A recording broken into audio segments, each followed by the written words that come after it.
All right, welcome back to the AfterHours podcast. We're at Georgjz419 today in Toledo. With us today is George Thompson, the owner, and then my co-host is Joy Proska. I'm Francisco Delator. So, how's your day been, George? Good. Yeah. So far, so good. Yeah, we came in. It's pretty busy right now for like 3:30 on a Tuesday, so that's good. Business is always looking up. Yeah. Taco Tuesday. Taco Tuesday, yeah, $1 tacos. You guys should stop in. But so yeah, you want to just give us like a little background on how you got into the industry and stuff like that, and your background? My background. My father was a bar owner. My grandfather a bar owner. I've been self-employed since I was 19. Really? At D&J Carryout, Tremainsville, Lasky, Douglas. My formal education is jewelry design and manufacturing. I had a jewelry store on Monroe Street. And I had a bar on Vernon Glendale, which was George Carlos. Worked for hospice for like 8 years as a director, and resigned from there and opened the bar. But everything. Mm-hmm. So I'm just wondering, like, how did you get into the jewelry industry and also the bar industry? It seems like polar opposites. What made you go from one to the other? I think it was in my blood. My grandfather and my father. My grandfather had Thompson's place on the east side. My father had Toledo. And jewelry was an avenue that I didn't think about, and my best friend's a master goldsmith, so that led me to That's awesome. after the carryout. And so yeah, when did you open up establishment here, and how long you been in business? I signed the lease October 2015. We opened. Soft opening July 2016, and we'll be 4 years in August. Okay. Congratulations. Yeah, thanks.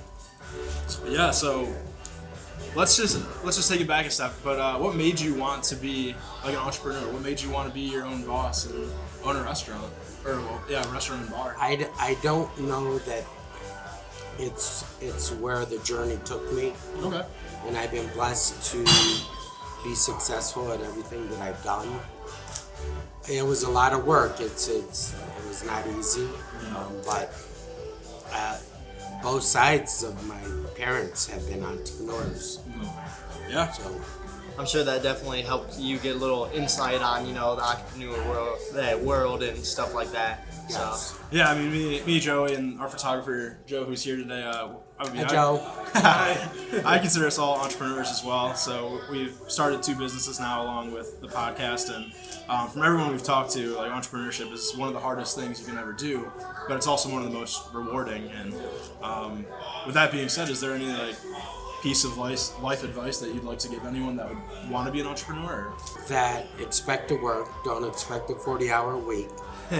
Always pay your taxes, regardless whether it's payroll, sales. And don't forget about customer service, which I think is lacking these days. okay. They kind of forgot about who brought them or who took them where they are today. And it's basically, if you don't have your customer, regardless what kind of business, where are you going to go with that? Right. And I would say that we're pretty proud of that. That's one of the things that we do pretty well, I'd say, as a business, is we communicate with our clients, try to get back to them within 6 hours of them reaching out to us, like email or phone or anything like that. And send warm phone calls, just checking in and see how they're doing and stuff like that. So from the feedback we've gotten, it's pretty good so far. Right. I agree. So that's it. Oh, no, you're good. You can go. I was going to say, so what is your favorite part about owning a bar? If you could pick one or two things.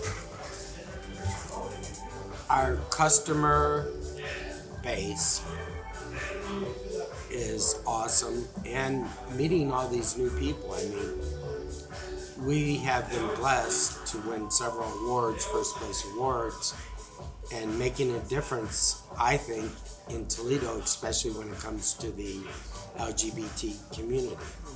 Yeah, absolutely. Yeah, when we had looked you guys up just before all this, like months ago, one of the first things that I saw was, I have it here, I believe. You guys were the #1 LGBTQ plus bar rated by the Toledo City paper. So that was good. That was awesome. Well, I mean, it goes further than that, because the Diners Guide voted us the best bar in downtown Toledo. Okay. Oh, wow. So it didn't have anything to do with the LGBT community, but us as a whole, in saying, okay, even though, everyone's welcome here without prejudice. If you have prejudice, you don't need to be here. And it's opened the door for a lot of people that may not know, may just like being around the community and having a good time. Yeah, absolutely. That was one of the first things when we talked to Austin, one of the managers here. He said everyone's welcome without prejudice, and that really like rang true because every time we're in here, it's a diverse crowd, but it's like this. I don't know how to describe the atmosphere here. It's so homey, but yet it's also like kind of crazy. You got the lights, you got the music, so it's a very unique feel, and I love it here. It's pretty cool. Thank you. So yeah. Anything you want to compound on that, Joey? I'm good for now. Sorry, I'm Good for just now? like. Oh no, you're good. No worries. So just a little off topic, but what's the worst part about owning a bar? If there is any. If there's any, yeah. It is the customers that come in here and have attitude and try to cause some kind of drama with either their friends or other customers that are in here. It's unnecessary. Yeah, and absolutely. that to me is very disappointing. We don't have much of it, but I think when we first opened we had more.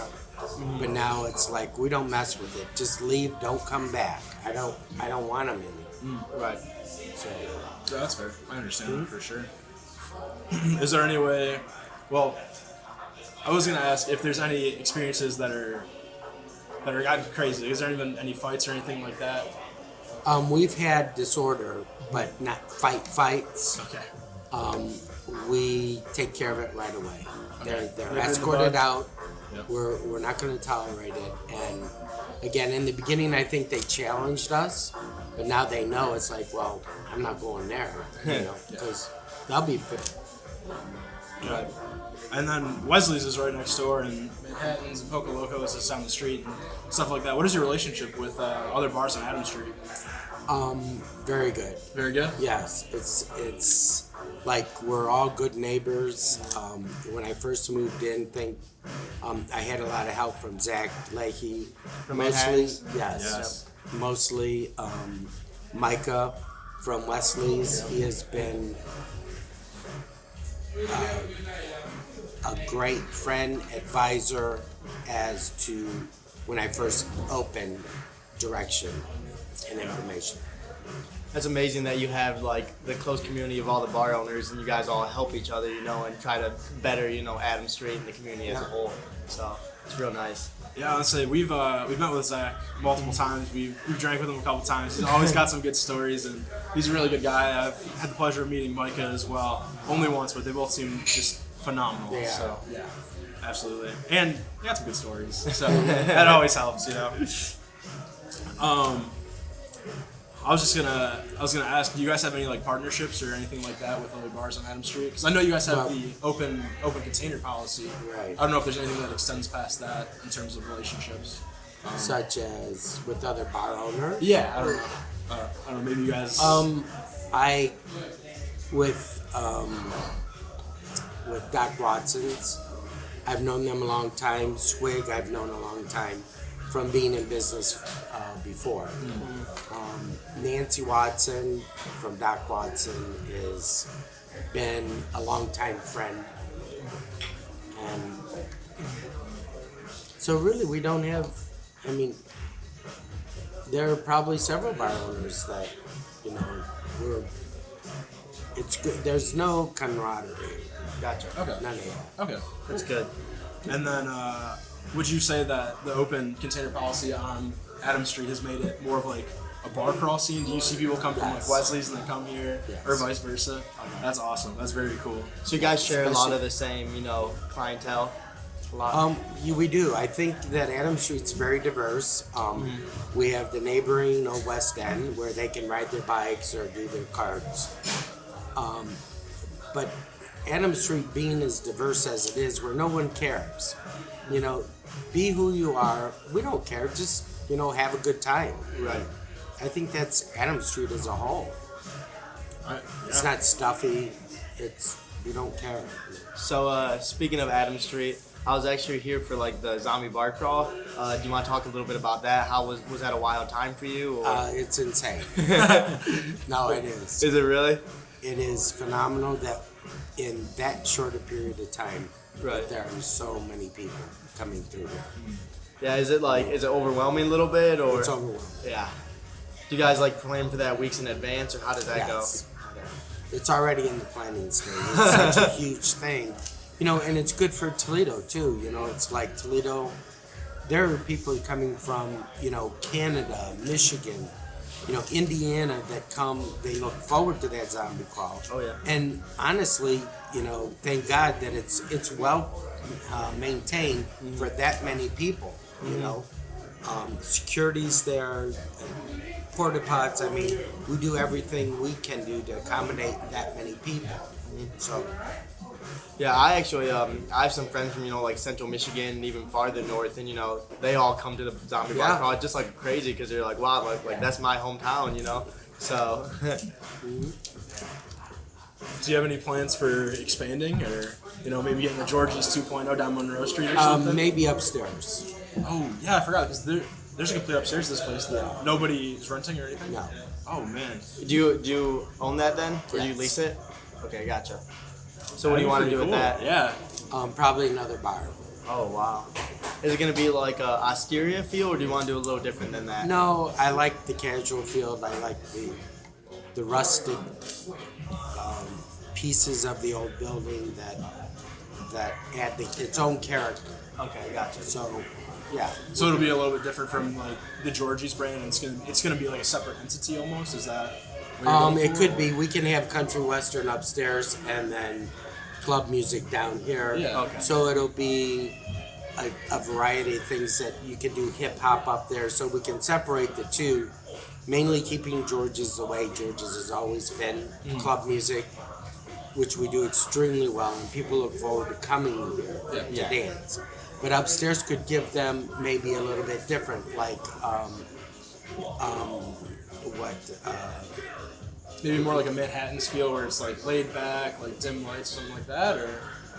no, there'll be a dance floor. Oh, okay. Now we're There's talking. a dance floor. There's a stage. Going to be a stage up there. Sorry to interrupt, but is it gonna be like how you have the stage here right now? Is it gonna be something like that, like upstairs as well? Yes. Okay, gotcha. And I know you host you also host like the euchre tournament and stuff. Do you plan on doing like separate events up there? Or We would, like an event center. There could be special event coming, such as a special golf tournament. We may do a special thing, offer it to, hey, your guests are welcome to come. We're having a private party. So it can be used for private parties, and this is all in the planning stages. So it may change. This is the idea. It's not been started. Just we're still in the planning stage. Gotcha. For about a year, actually. that's something that takes a long time to develop, and you don't want to rush into it. So I'm sure I'm sure in the next year or so you'll have a good plan laid out for it. We hope to. Yeah, so you're talking about like hosting events and like different things like that. But how do holidays like affect the bar? Like, is there any like certain holiday? Like, I know obviously Halloween, but I don't know, Christmas or anything like that. Is there any fluctuation in guests or anything like that? More out of town guests, but even with that, we still get a lot of out of town guests. We get from Columbus, Cleveland, Detroit, Ann Arbor. I mean, we have become a destination where people enjoy coming here and being a part of Georgjz. Yeah, absolutely. So when people hear about you in like Michigan, is it like word of mouth, or do they see like online advertisements or anything like I that? think it's word of mouth. Okay. People that have been here, and which is exciting. Well, I'm not gonna lie. One of my favorite things about this place is the daily specials. Oh, it's so good. I do like to drink a little bit, and knowing that I can come here any day of the week and there's something new and special is awesome. Like, that's one of my favorite parts. So Yep. that's pretty cool. I'd say you guys have some of the best deals in town. Oh, for absolutely. Sure. Yeah, no doubt. Our about prices that. are very fair. I agree. $2 for the Miller Lite I'm drinking on right now, so it's solid. and a $1 taco Joe's eating right now. So who came up with the board, the specials board? A friend of one of our bartenders. Okay. Yeah. Is there any like rhyme or reason for anything? No. Just cause? Just artistic. I feel it. Not gonna complain. So that being said, how much time would you say you spend at the bar in a week? Here, probably 70 hours. Wow. I mean, that's just the life of an entrepreneur. You know, you got to keep the business running too after you start it. So is that Monday through Sunday then? Are you here every day pretty much? That's in the beginning. I mean, I think in any new business, you might as well plan on spending a whole lot of time. Now, I have been blessed with a great staff that, I don't have to be here like from open to close. Or even for some of the ordering, that has like distributed with some of the bartenders. I've been in correspondence with Austin, who's behind the bar, and he takes care of a lot of stuff, and he's a really good dude to work with, and all of your staff is phenomenal. So Thanks. Yeah. I think so. Oh yeah, absolutely. Do you guys have any accolades for like best bartenders or anything like that? We did get Diners Guide Best Bartenders in Toledo. Hell yeah. Okay. Yeah, I mean that makes sense. That doesn't surprise anyone. Yeah. We have 2 parties a year where we close, and it's all about the employees. Really? I've actually I don't think I've ever heard of that in the restaurant industry. No, I don't think I have either. Did you invent that, or is that something you took from someone else? No, I appreciate what they do, and it's like, okay, now it's my turn to thank you, not by a cash compensation, but let's get something to eat, let's get drunk, let's drink, and Uber home. Right. Absolutely, yeah. You never want anyone driving after a couple of years. It's not worth it. So, what would you say is the most important lesson you've learned from, owning a bar, or just what you've learned over the years? Even interacting with people too. Like I feel like that's one thing that me and Joey are learning. Just interacting with people and making sure that it's not what we have to say, but making sure that they can, or not. It's not what other people have to say, but making sure that we can listen. So, is there anything that you've learned? Yeah. That everyone has their own journey. I don't know what their journey was. I don't know if their parents were into drugs or alcohol. So just accepting that person as they are, and not like, sort of, oh my God, why didn't they take a bath? Maybe they didn't have a place to take a bath. So putting that aside and saying, okay, I don't know that person's journey, and all I know is I've been blessed, so try to share that with them. Yeah. Wow, that's really good actually. That's an amazing response. So you just you put yourself in the other person's shoes a little bit, 'cause, well, not exactly. I just don't I don't take judgment on it. It's because, again, everyone's journey has been different. Maybe they were made fun if let's say they're overweight and someone made fun of them as a child, and all this stuff is a buildup. So it's like, okay, I didn't experience that, so I wouldn't. Maybe I would react the same way. So. No, that's an excellent viewpoint. I was just wondering, so when you deal with people in day-to-day life or in business that are more on the judgmental or critical side, is there a way that you can internally digest that and make it so that way, maybe you can have a more open line of communication without them judging, or is there a good way you can get across to people like that? Again, I will share my opinion, and what they get out of that is up to them. Okay. I'm not here to convince them. Again, they have their own journey. Maybe they had a bad experience with someone, and life is lessons, and until we learn them, we're not going to move to the next lesson. So, hopefully they see and hear something that I have to say, and I'm not perfect. I had people say, well, why'd you say that? I said, you know what? You're right. I don't even know why I said that. Yeah, no one's perfect. That's just part of life. Yeah. It's part of learning too, Absolutely. So I was just wondering, with the in the 2020s now, where just the online presence is huge, how has social media affected your business? Has there been a positive response from like Instagram and people sharing your establishment? I think, social media, yes, it can be. You can have a better customer that wasn't happy with what happened, meaning that they were put out because of they should have been put out. They were unruly, and they'll put something on, Facebook and say, "Oh my God, they're horrible," this and that. I mean, even I've only had to let really one person go, and it was a kitchen chef. He was a chef, and he was so upset that he put some stuff on Facebook. I don't respond to any of it. I'm not going to be a part of drama. I know what we do, and I'm proud of what we do. My name is not up for grabs. I live by honor and respect, which I give others, and I'm good with it. So, well, that was a great answer. Did that answer your Oh, yeah, absolutely. I was just wondering from the flip side, maybe not employees or staff, but patrons that come in. We definitely have had a positive. Oh, yeah. I absolutely believe it from everyone that's in here and, the service that everyone gets, That's awesome. And then another, I guess, fun story, but so you said earlier last week when we talked that this place is haunted, allegedly? Yeah. Please share. I'm dying to know here. His name is Cooper. Okay.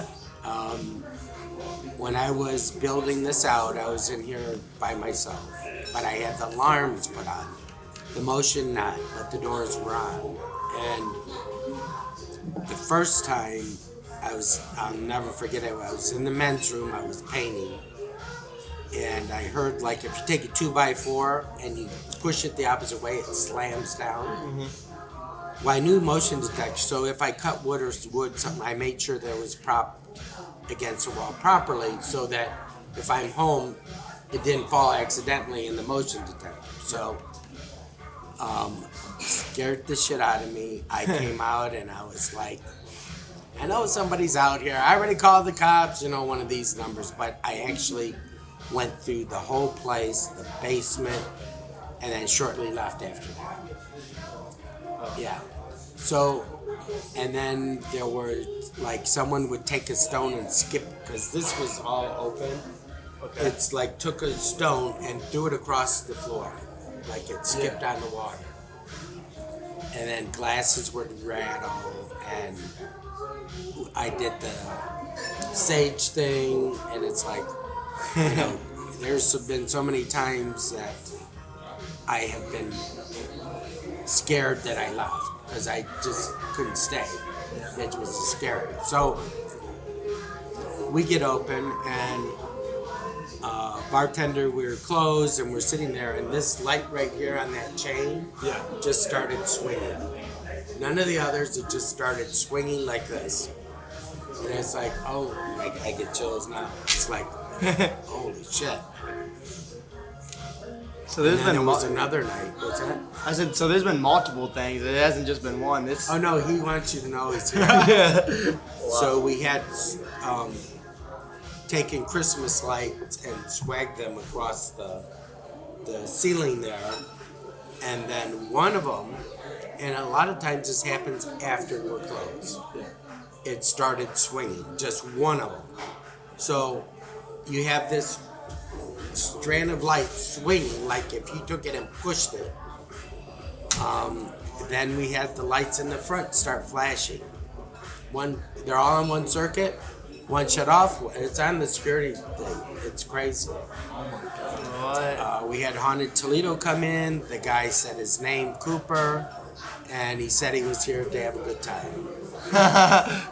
I was just gonna ask, how does that process work with, like, Haunted Toledo? They set up cameras and stuff like that. They set it in the basement. They set it upstairs, and we were actually open. Yeah. So they came in on a Friday night, and you would see these. What do they call it? The lights that, they're not really lights, but it's like a Incandescent? Or it's like a spirit or something. Okay. Oh. I know what you're talking about. You know what I'm talking about? It's not a I don't. Anyhow, we saw that in the back room, and it's like, oh my God, So he's here. There's another guy that passed, Sullivan. Okay. He passed upstairs also. What was upstairs before? 3 apartments. Okay. So is it, you said just open now? Or It's is it- open. Okay, gotcha. Well, you still have the walls. There was 3 apartments. So the brick walls are there. There's openings in between, but it's not like all open. Gotcha. That makes sense. When was the last time someone lived upstairs? I don't know. That's so scary to think about, though. So you don't just have Cooper, you also have Sullivan. Right. But Oh. he's the one. He's the pest. He's not really a pest. He really is here for a good time. He doesn't bother us. You know, he does things to let you know he's here.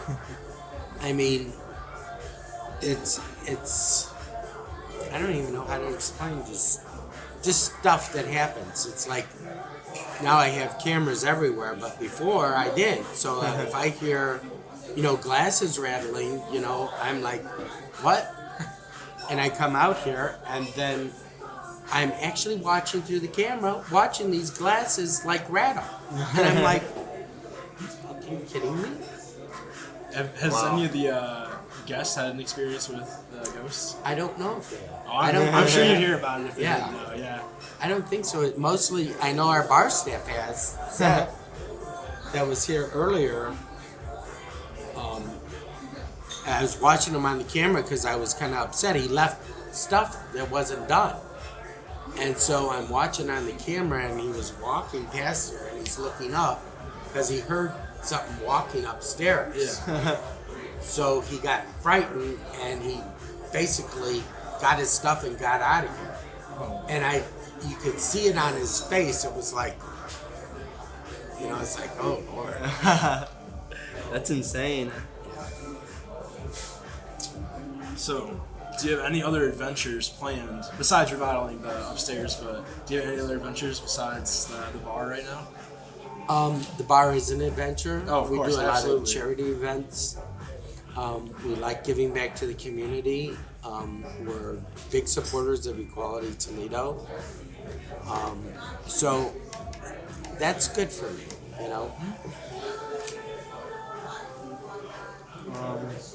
Alright. Oh, this is a good one. If you weren't operating a bar, what do you think you would be doing right now? That's a hard one. Yeah.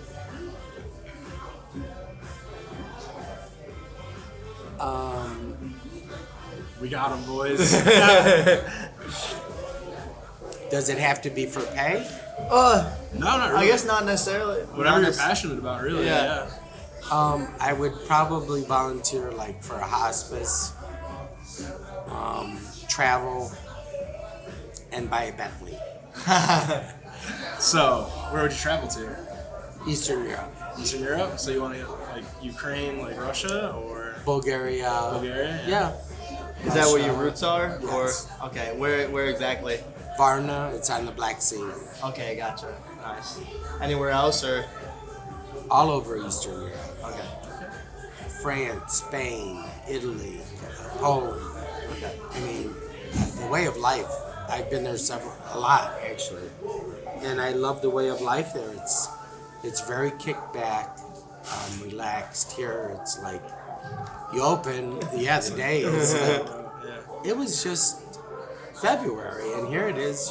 March. Yeah. Where'd that time go? Yeah.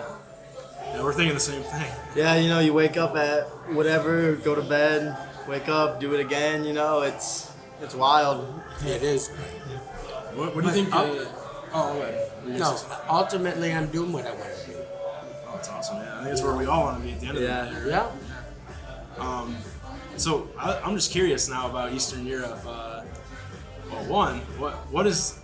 What's the best food in Europe, in your opinion, that you've had? I'm just interested. We love food, so that's Yeah, why we Do you? ask. I'm not really a food person. I Really? like Italian's my favorite food, Okay. but I haven't been to Italy. They have a lot of tapas bars in Spain, that was good. I mean, Germany, I thought the food was bland, so I like spicy foods. Gotcha. So So speaking of Germany, have you actually ever been to the German Fest here in Toledo? I have been. How do you like that? That was fun. Yeah. If you go with the right people, I mean, it's like Oh yeah, pretty cheap beer. They have good Yeah. they have good Rubens and brats and stuff like that. Yeah, See, they I'm do. not a huge fan of like brats and stuff like that, but the ones at that festival, are pretty good. So Yeah, honestly, because talking about Spain, and I've been there, and I've enjoyed a couple of the tapas like dinners and Yeah. events like that. But I will say, you're talking about Italian food.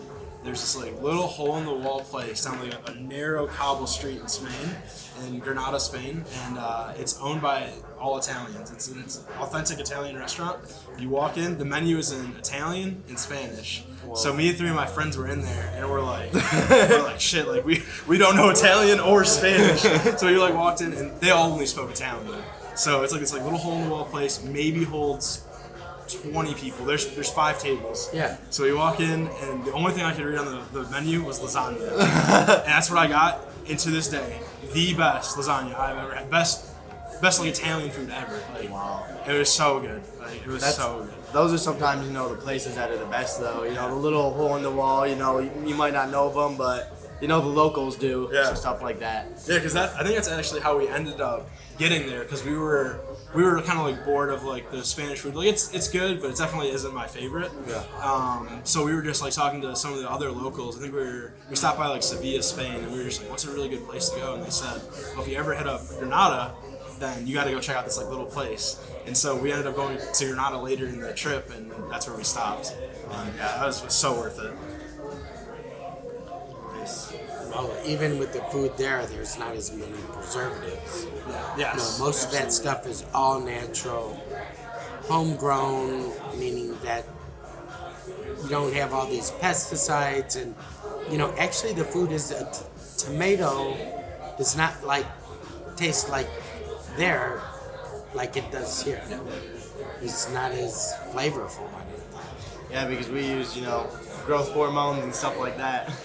I mean, Joey would know. He was raised on a farm. I was so. actually not necessarily born, but pretty close and raised on a farm, so I know a decent amount about, vegetables and fruits. Mm-hmm. That's kind of how I got my work ethic and stuff like that, so yeah, it was a good time.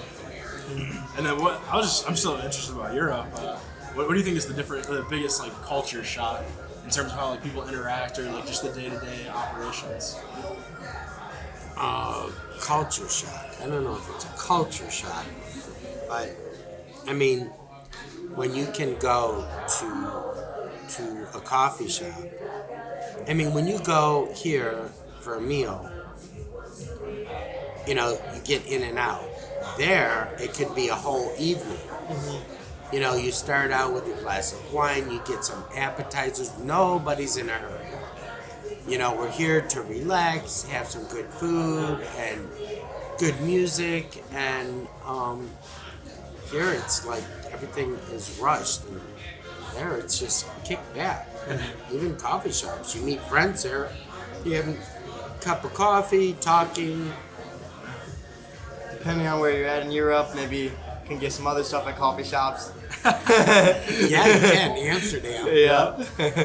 I knew that's exactly what Joey was thinking. He said coffee shops. I had to say it, Yeah. When you think of Europe coffee shops, I'm sure it's on everybody's mind, So No, Amsterdam is like. Have you been there? Yeah. Oh, wow. You can go into a coffee shop and I'll take that pot and sit down with a cup of coffee, smoke a joint. Really? Yeah. Wow. See, that's crazy. It's in the red light district. Yeah. Heard some crazy stories from that place as well. Yeah. Is there any other stories you can tell us about No. Amsterdam? After the podcast, definitely gotta learn more about that. Oh, that's funny. So, I mean, you own a bar. I imagine you like to have a couple of drinks, but what's your hangover recipe? Do you have one? Hair of the dog. Yeah? A little Or beer in the morning? a Bloody Caesar. No, I'll either drink like soda lemon or half a Tito or half a shot. Yeah. I really don't, at least today. I think there's been some times where I think that I drank too much, which I Uber, but I don't like to do that often. Yeah. I just don't like to do that. That's fair. So, yeah. Or a Bloody Caesar. Have you had a Bloody Caesar? I've had Bloody Mary. I don't know. Yeah, what's the... It's clamato juice, fresh lemon, lead pepper and Worcestershire sauce, celery salt, and that's it. And it's good. Yeah. It sounds really good. You guys Actually, make them here? Hmm? You guys make them here? I was about We to should. go get one. That's a good idea, actually. Actually, speaking of Bloody Marys and Bloody Caesars, recently, I don't know if you've heard of Toledo Spirits. Yeah. It's right down the road. I got a thing called a Bloody Malmy, and it was instead of vodka, it was moonshine. It was a Bloody Mary, but with moonshine. Actually, pretty good. Like, it was strong, but it was good. Yeah, so if you ever get a chance, I mean, if you're a Bloody Mary, Bloody Caesar type of guy, you might like the Bloody Malmy. That's what it's called. So, I don't think I want the moonshine. yeah, if you're really hungover, it'll probably work. Just keep you drunk. If you remember. Yeah, exactly. That's awesome. All right. So, What else we got in here? well, plenty of fun questions to go around. While we're on the topic, though, what is one of your favorite drunk experiences from when you were younger? Oh, God. Something you can tell us, of course. Yeah, of course. Something not too crazy about you.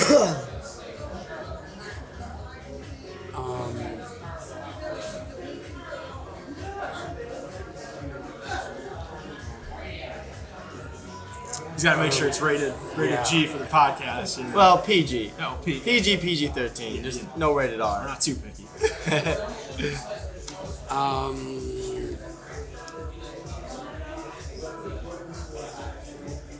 Driving a boat back from Put-in Bay with one engine. Oh, shoot. Did What? you drive During it? the storm, no, I did. Oh, okay. And this was like a 34-foot sea ray. Oh, wow. And it was like, what were you thinking?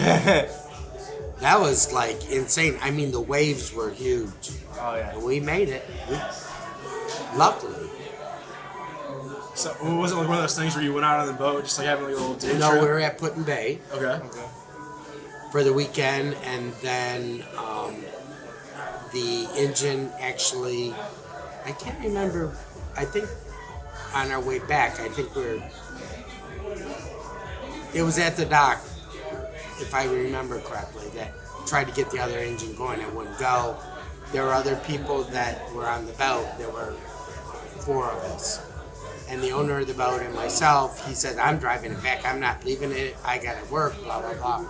I said, well, I'm going with you. I'll go with you. So the other 2 ended up getting a ride from Sandusky. So they ended up taking the ferry back to Sandusky and got a ride. So we drove it back.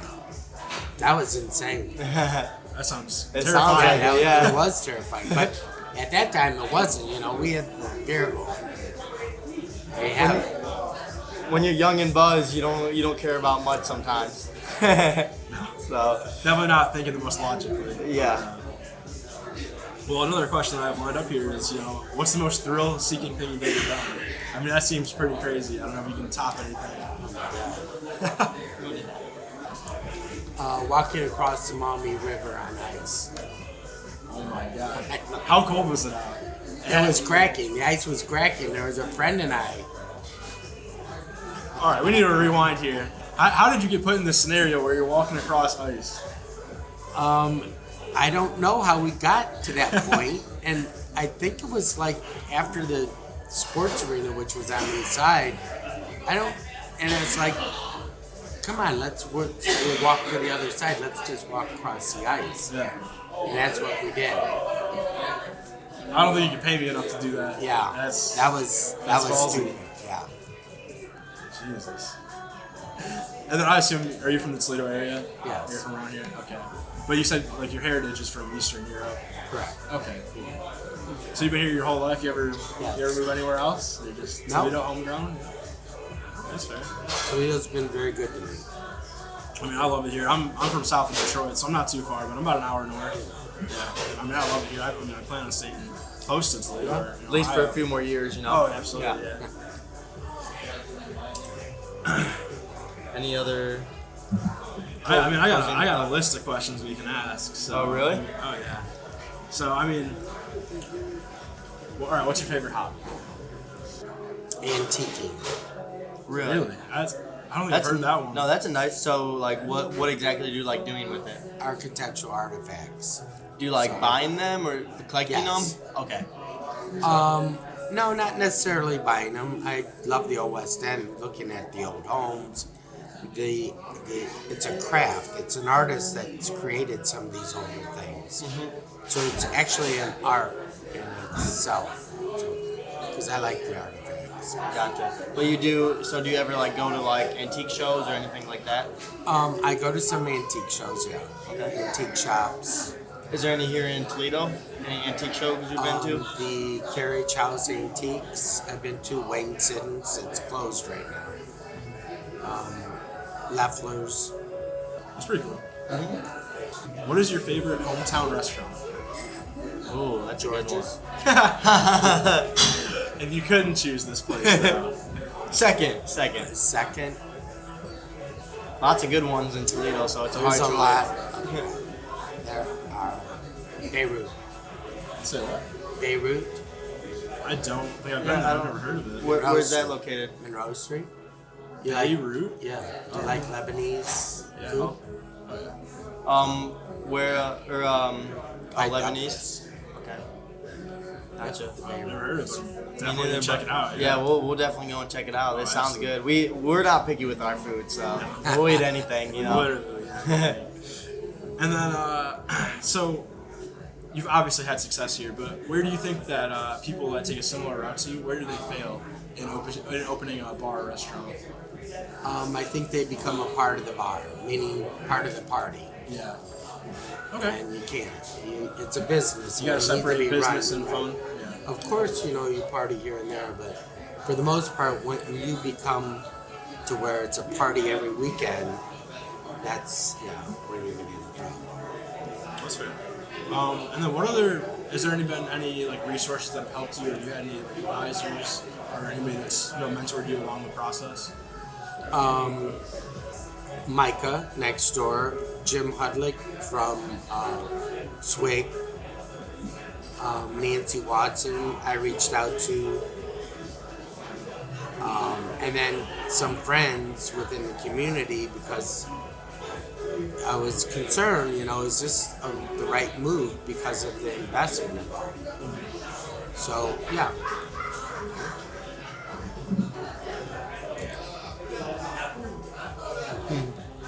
There's a couple good ones on here.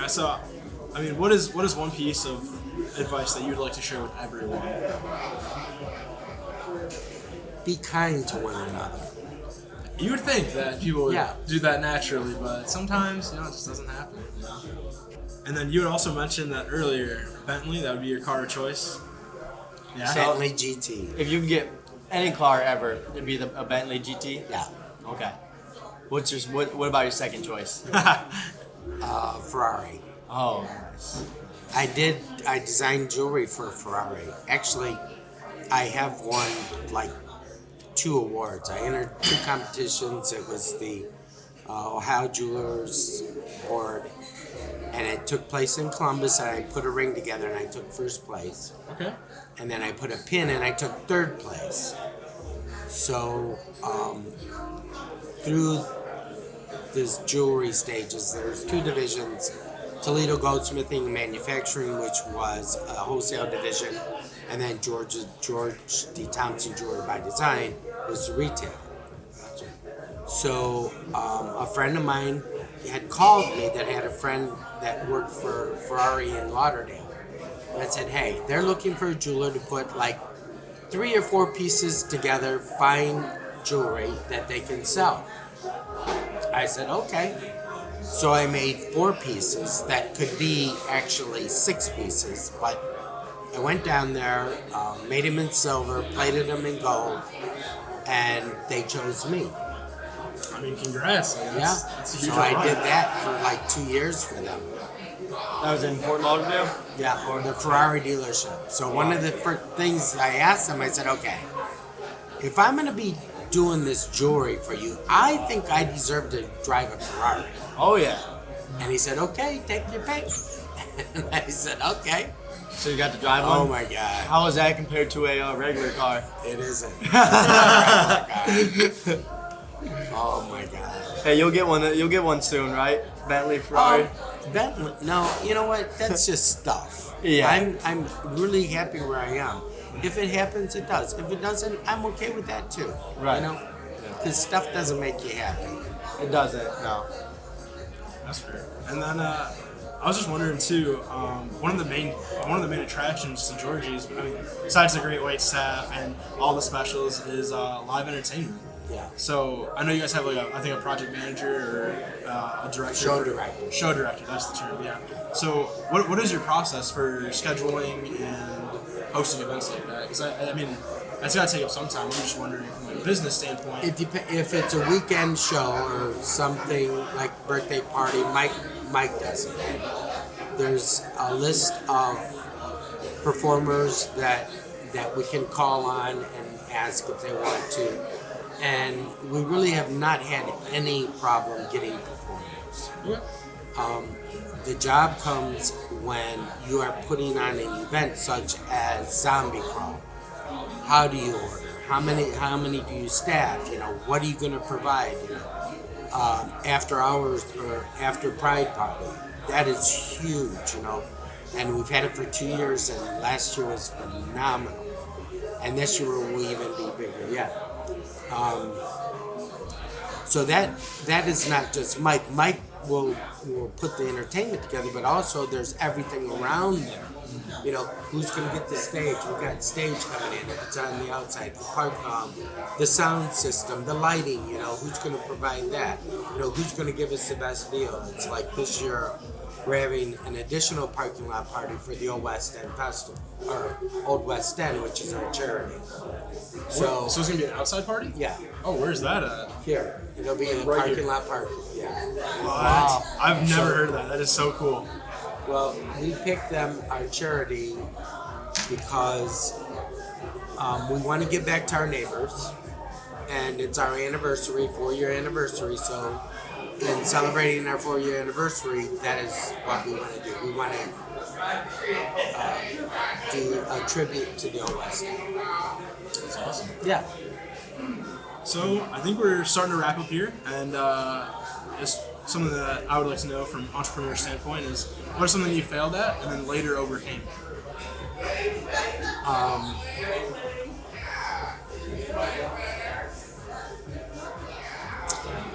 I will share that I don't think there's ever a failure. It's a lesson. So probably one would be taxes that for whatever reason, I don't even know how that. Maybe I was going through a difficult time, and I didn't prepare myself. You know, so when you're self-employed, you can't. Oh, you're bringing in all this money. Well, you know what? You need to put money behind because it's like a roller coaster. So the lesson that I learned was that okay, I shouldn't have, bought this new car, or I shouldn't have bought a new couch or something like that. I should have waited, and just take my time with it, get myself a backup for my business, enough backup to where it's like, okay, I can go 6 months. Then you can do that. And that's where I think that was a good lesson. Absolutely, yeah. I mean, that's one of the major parts of being self-employed is being disciplined with your money, also allocating it correctly and stuff like that. So I think that's just a good lesson that everyone should learn at some point in their life. And today it's not so easy. And for you, the youth, I mean, you don't know what's going to happen tomorrow. It's crazy. It's like things just overnight can happen that you had no, I wasn't responsible for that, but you're being pulled in like a magnet that it's like, oh my God, I did nothing, but yet I'm put in a position that I'm not comfortable with. Absolutely. So I think that's getting to the end of the podcast. Okay. Any questions for us? No. No questions for us? All right. So you want to plug your socials? Where can people find you? Facebook, Twitter, where can the people find you? You can find us on Facebook, Georgjz419, and follow us. And we're in the process of expanding that. Actually, what is that? Instagram? I don't know any of that stuff. I'm 62, you know, so it's like all this stuff is fairly new. Right. Cool. Well, thank you for your time. We loved having you as a guest. So. My pleasure. Thank you very much. Thank you. Thank you.